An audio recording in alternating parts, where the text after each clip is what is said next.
जानेवारी 2026चा हा म्हणजेच प्रजासत्ताक दिनाच्या महाराष्ट्राची झाकी आपल्यासमोर आहे।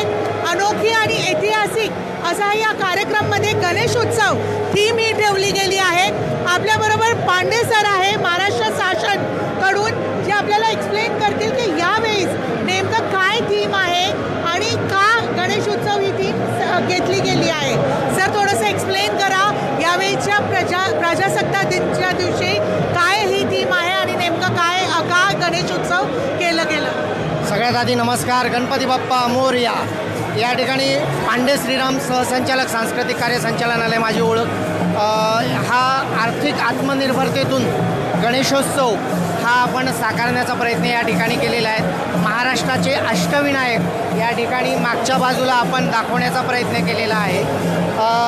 सर्वात आधी या कार्यक्रमाची संकल्पना, ह्या चित्ररथाची संकल्पना माननीय सांस्कृतिक कार्यमंत्री ॲडव्होकेट आशिष शेलार साहेब आणि याला मार्गदर्शन डॉक्टर किरण कुलकर्णी साहेब, सचिव सांस्कृतिक कार्य विभाग, आणि विभीषण चौरे संचालक सांस्कृतिक कार्य विभाग यांचं देखील लाभलेलं आहे। या ठिकाणी आपण महिला सक्षमीकरण म्हणून, महिला पथकाची प्रमुख म्हणून या ठिकाणी एका महिलेला ढोल ताशा वाजवताना आपण दाखवलेलं आहे।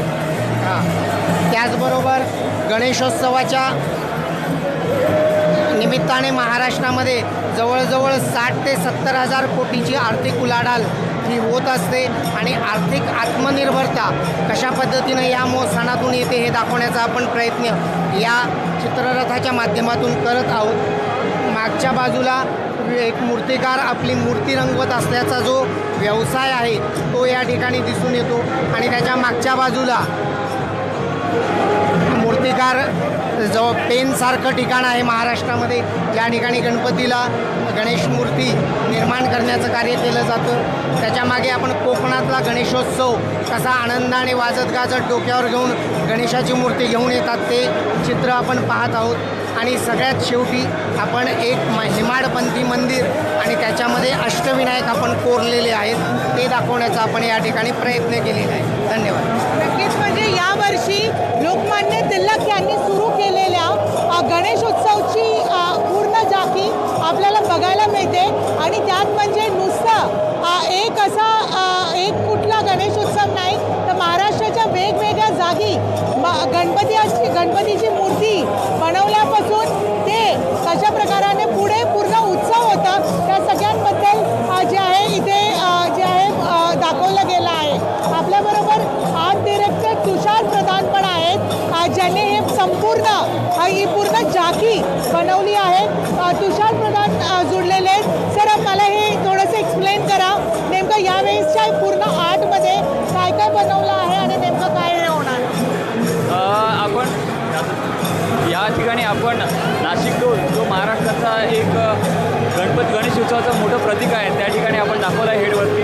हे सगळ्यात मोठं चॅलेंज होतं की ट्रॅक्टरमध्ये आपण हे कॅरेक्टर फिट करणं, पण ते कलात्मकतेने आपण ते साधलं आहे या ठिकाणी।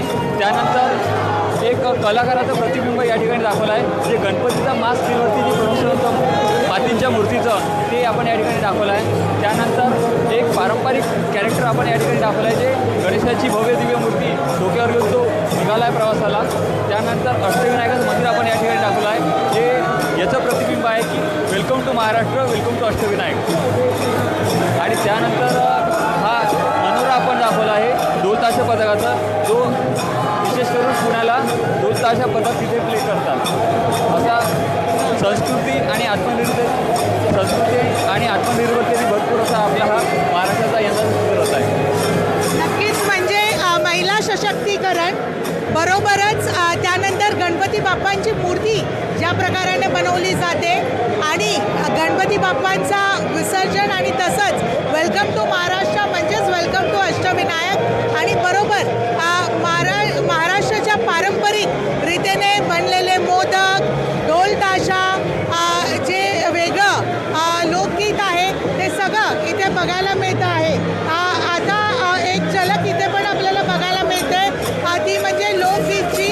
यांचं पण बघूया की गणेश उत्सव आहे पारंपरिक तरीकेने कशा प्रकाराने गणेश उत्सव साजरा केला जातो